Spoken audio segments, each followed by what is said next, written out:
So here in this Advent season, we're thinking about and praying about and getting ready for the coming of Jesus. We know we're going to celebrate his birth at Christmas in a few weeks, but also we just think about the ways in which Jesus wants to come to us today and be a part of our lives today, to be here with us today. And our first reading today teaches us what it takes to be able to receive Jesus, to be able to allow God to come into our lives. It talks about like a couple of different ways that people do it, but all under the kind of the idea of being lowly.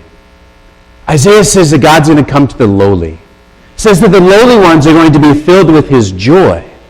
And what does it mean? What does it mean to be lowly? What do you think?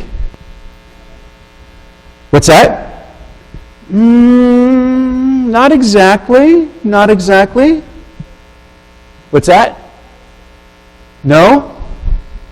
To be, one more guess. To be alone, not to be lonely, to be lowly. Like high or low, to be lowly. It means to recognize our needs. Not to not be, I'm so great, I'm really wonderful, right? Not like that, but to recognize that we need something. And so Isaiah gave a number of different examples. It talked about people who are blind.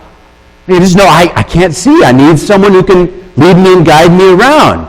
Or like the men in the gospel today who went to Jesus, have pity on us. We can't see. Could you restore our sight? We need you. We need your help. Or it could be someone who's poor, doesn't have the things that they need to be able to live their life well. Or it could be someone who just realized they don't know everything. And Jesus, I need you to teach me. I need to learn. Whatever it is, there's lots of different ways that we can be lowly, but they all mean that we recognize that we need God.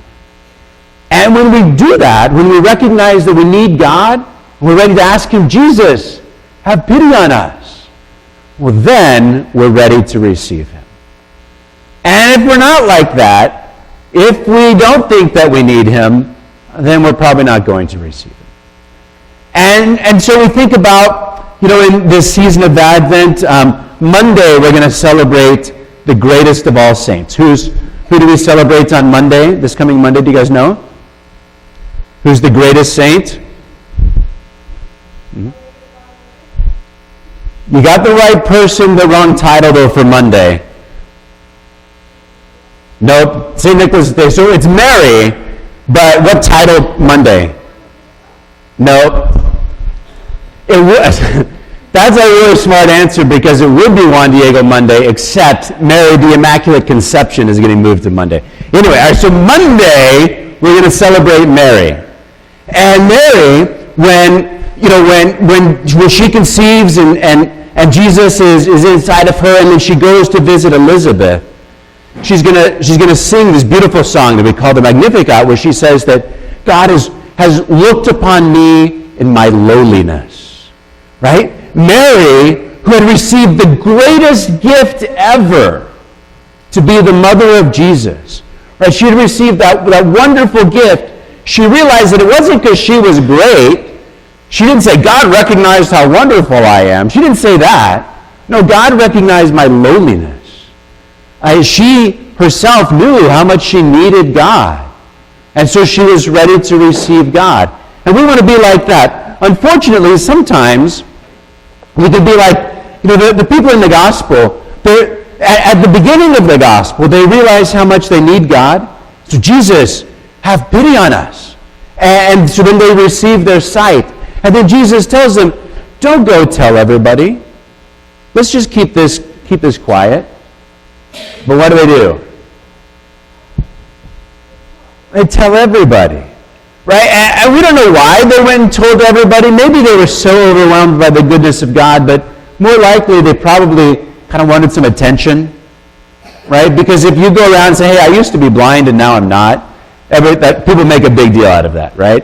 And so maybe they just kind of saw that opportunity to get some attention for themselves, and they liked being praised, and hey, I got a great story. My story is better than your story, right? And so they're no longer lowly. Like they gave up their lowliness, and that's kind of sad. We remember today, I mentioned Mary, who, even though she receives a great blessing, she remains lowly, and so God is able to continue to work in her life. We celebrate today St. Nicholas. St. Nicholas was the same way. He received a lot of blessings, and at the same time, he remained lowly, and so he used those blessings always to be able to just take care of others, and to do so in very humble ways. As Mrs. Clutter said before Mass, a lot of times he would make gifts to people, but he tried not to let anyone figure out who it was. Right? So he would do things really, really in secret, because he didn't want attention for himself. He just wanted to be taking care of the needs of others. He was very lowly. Jesus in the gospel teaches us how to do that. The first thing is to listen to him, to be ready to obey him. And if that means going and doing something really extraordinary, like being a missionary, then we go and be a missionary. But if he asks us to just stay home and thank God and not tell anyone, well, then that's what we do. Whatever it is that God wants, that's what we want to be ready to do.